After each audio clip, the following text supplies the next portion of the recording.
Hello and welcome to another video or episode, depending on whether you're watching this on YouTube or listening on your favorite podcast player.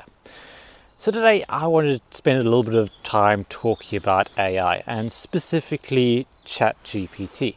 This has been a subject for quite a while. A hot topic at the moment is the use of AI. And my question that I set out to answer almost, I'd say, 5 months ago now, was, does AI actually have a place in the role of an outdoor leader, and is it a tool that we can effectively use?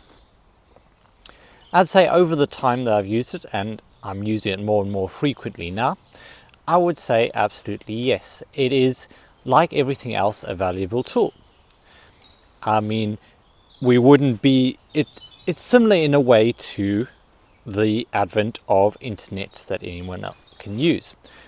It's a valuable tool in your toolkit, and I'd say that a lot of forest school and bushcraft leaders rely on the internet as a way to find information, to network with people, to book people, to market to customers. There are a number of ways the internet is being used, and I think the AI has similar functionality in that it helps us do our job better, helps us do our job faster. And of course there are drawbacks and concerns and so on. And so I'm just going to take a look at some of the major ways in which I use AI on a daily basis as a self-employed woodland leader. First of all, I'm looking entirely at ChatGPT, which is a text-based AI system. There are other AI tools. There are ones that edit videos for you. There are ones where you can create your own songs. There are AI tools that will help you create artwork and things. There are a lot of different tools out there, but for now I'm just going to be looking at the text-based format, which is ChatGPT or similar. There's probably 101 options out there, but ChatGPT is the one that you probably hear about the most. So it'll probably be helpful to start with, what is AI? And it's artificial intelligence, and I feel that is not an apt term for what it actually is. It is basically a tailored custom search algorithm. So when we ask it a question, it will go out and trawl through the internet and trawl through all of the data out there, and it will pull bits and pieces from all over, and it will then assemble it into something that is basically unique to what you want from it. So if you have a really specific search term and you go to Google and you go forest school activity ideas that incorporate keeping warm in the winter and are designed for home ed children living in the southeast of England in a deciduous woodland, the search terms you're going to get, it's going to pick out those keywords. It's just going to pick out those keywords and then try and find something with as many keywords as possible. Whereas ChatGPT will go a step further and will actually assimilate all of those, and it'll take this piece from there, it'll take working in a deciduous woodland, working with children, working with home ed, keeping warm, how to plan a session, and I'll pull all of those together and it will generate a custom answer for you, and that is tailor-made. And that's where its strength lies. But it is still a dumb piece of technology. You have to tell it, you have to teach it what you want. And something that you'll hear quite often in the AI community is the quality of the output is based on the quality of the prompt. And the prompt is essentially that original question that you're asking it. Okay, you can see that the question I was asking Google there and the question I was asking the ChatGPT was specific, but you can get even more specific and granular. And the more granular you get and the more you fine tune exactly what you want it to give you, the more likely it'll give you the thing that you need and the thing that you want. So we'll start off with talking about the different uses, and then I will work in some hints and tips on how to get great prompts. So the first use, and the reason that I was originally drawn to ChatGPT and AI, was writing sales copy. I'm not very good at writing sales copy. I tend to be too short and to the point. I don't tend to embellish it very much. I don't tend to enjoy drawing up sales copy, which sales copy is basically the marketing form, marketing blurbs, what you send out in an email, what you put on your booking site, what you release on Facebook. That's all sales copy. So it's basically trying to attract the customer. It's trying to tell them what it's all about, why they would want to do it, and basically how to get in touch and how to join the sessions. So I use it for a lot. Originally it was just going, okay, I have this session, this is what I have a structure, and then I'd plug it in, and then it would spit out a basic structure, and I'd change a few words here and there, and then I'd have a sales copy that I could use. And that's also a key point to think about with AI, is that it's not the start and it's not the end point. It helps you with that bit in the middle. You start with what you want, then you tell it what you want, it will produce what it thinks you want, and there's your job to hone that and refine it and work it down. But it can take a process that was once 2 hours and take it down to 45 minutes, because you're no longer brainstorming the entirety, you are just using it for a basic structure. And we can teach it ways to be more specific about this. And one of the best tips that I've found on this is the use of clarifying questions. So if I were to say, okay, write something for my forest families bushcraft course, here's the structure, here's what I'm hoping to teach people, write me a sales copy, but before you do, ask me 6 clarifying questions that will help you write a good response. And it will hum and whir, and it'll come back and it'll say, oh, what was your original reason for setting up these sessions? What are you hoping people will achieve? Is food offered during this course? Is it an all-day thing? And it'll ask questions that will help it to write a better response. And if you answer those, it will then go through and it'll assemble all of that. And you can then take a look at it, and you can look at it and go, is this written in the voice that I would want to describe as myself? Now it helps that I write pretty much like robots, so most of the ChatGPT responses work pretty well for what I want. But you can actually then teach it further from that point.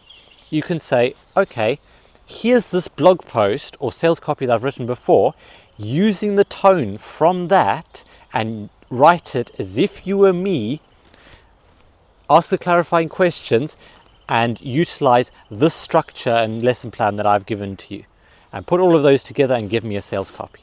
As you see, we get more and more specific, we get better answers. So there we go, that is my first big use, sales copy. It helps, for me, it helps bring that process right down, makes it a whole lot faster, makes it a whole lot easier. I'm not there stuck with writer's block trying to figure out how to start. I can then plug it in, I can go, hey, here's all the prompts, give me something, and then it gives me something. I can go, oh no, write it more formally, write it less informally, don't put anything about the magical world of outdoors, get rid of the fairy door stuff, and then you have something approaching a good piece of sales copy that you can then use. And this is where the area that ChatGPT excels, is using what is already out there.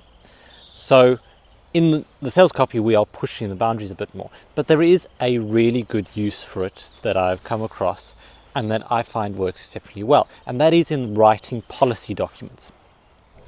Because if you are writing a policy document as an organization, say it's your inclusion and diversity policy, or your child protection policy, or your emergency procedures policy, chances are 90% of that is going to look exactly like everyone else's, because there are well recognized ways to manage companies, to have different policies. And then we just have that 10% that is us and unique to our situation, adapted for working outdoors, adapted for working with vulnerable adults rather than with children, adapted for running men-only sessions. All that stuff figures in. Now, if you were to go to Google and search for child protection policy, you will find examples out there. People have put their examples out on the internet. You can then copy and paste that, and then you would need to go through line by line and take out the bits that you didn't want, add in the bits you need. Thing with AI is that it does it for you. It can create that tailor-made policy straight out, and it will reduce the amount of time you spend reviewing it, because you can go, okay, I want a child protection policy. This is the name of the company. This is the type of children I'll be working with. This is going to be my safeguarding lead. Ask me 5 questions about how I want to structure this to clarify your response, and then write me a policy. And they will go through, and moving from 90%, you'll likely only now need to change 2 to 5%. So you've essentially doubled the amount of time you have available. You've halved what you're spending on this. And that's really valuable. And that's where ChatGPT comes in, is that pulling things together and then creating something that's tailor-made. So moving on. Session plans. This is something that ChatGPT is not quite as good at, but it is good starting point. It's the ideas process. If you have a topic or you have a particular area that you are thinking about, if you're going, okay, I've just been asked, I see this all the time on the Facebook forums, I've just been asked, can I tie in Tudor England to my forest school sessions?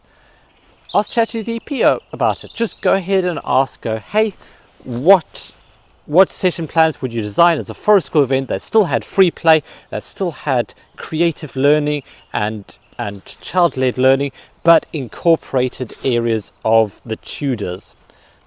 And then just ask it to give you 10 different lesson plans. See what it spits out. Maybe there's something in there that will get the wheels turning, and that you can then move and adapt and move forward. It's that starting of the ideas process. And this goes into my other use, which is working out names for programs. I can pretty much just drop the description of the program in to the text box, go generate me 10 names that would go well with this program, and it'll generate me 10. Chances are 2 of them are going to be okay. And then you go, okay, make it more UK, not American. I don't want to know about canyons, or make it less less mystical. I mean, some of the stuff is thrown out for well-being. It's like no one would ever join one of those sessions. It makes it sound more like a coven than a therapeutic session. But I digress. It'll then give you another 10. And then you go, okay, I like these 3.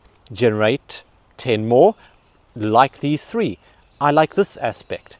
Write it from the point of view of a women's group. Write it from the point of view, create it so that it will attract someone who has a disability. Write it in this way, and then you start honing it down, and then eventually you'll end up with a list, and you can go through and you can go, okay, that's one.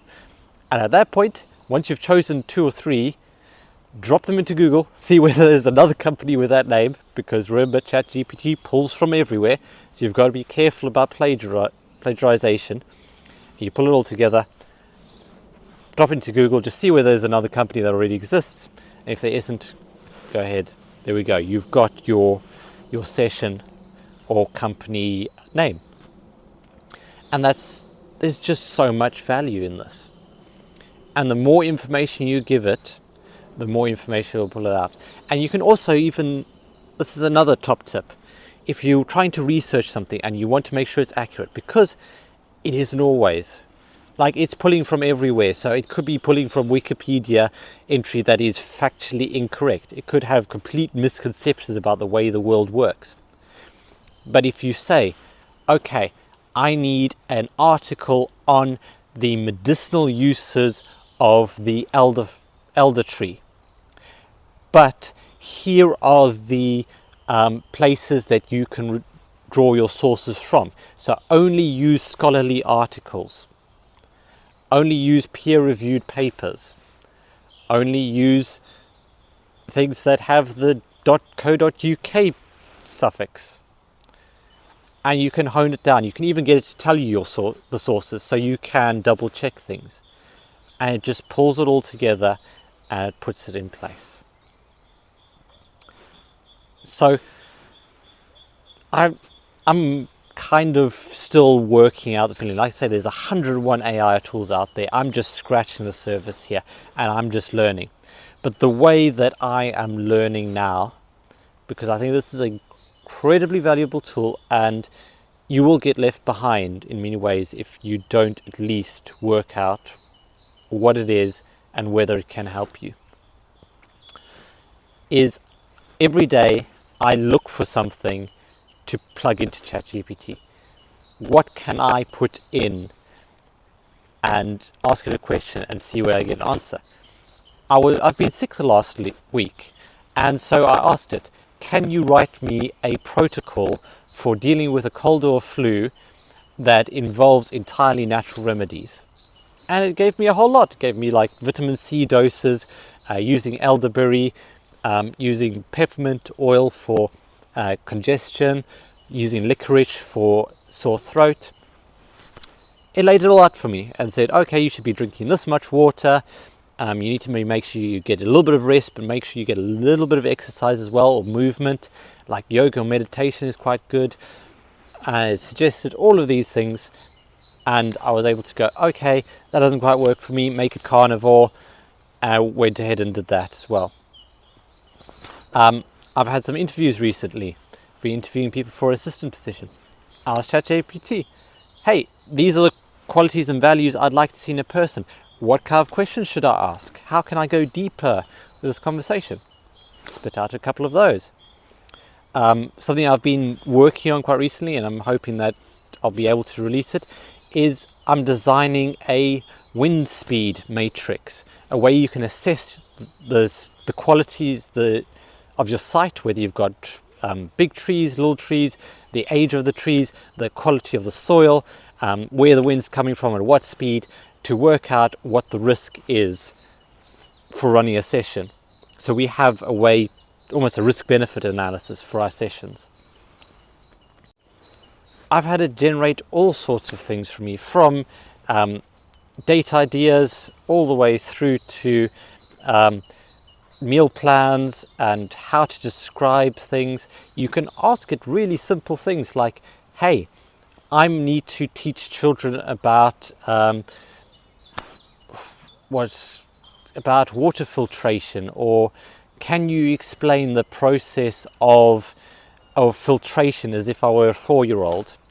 Can you put together a podcast explaining how taxes work as a self-employed business owner? I just get the app on your phone, or pop it on your open it up in a browser, and just every day just look for something to ask it, and then start playing with that functionality, pushing it further, getting more detailed with your prompts, and just see what it gives you. In the end, if it's not useful to you, it's not useful to you. Move on. Keep working on those things you're doing. But I think it has real value in many different ways, and I feel like if we don't harness it as a tool should be, then we're going to get left behind. So there we go. I hope you found that helpful. I hope that's got you thinking.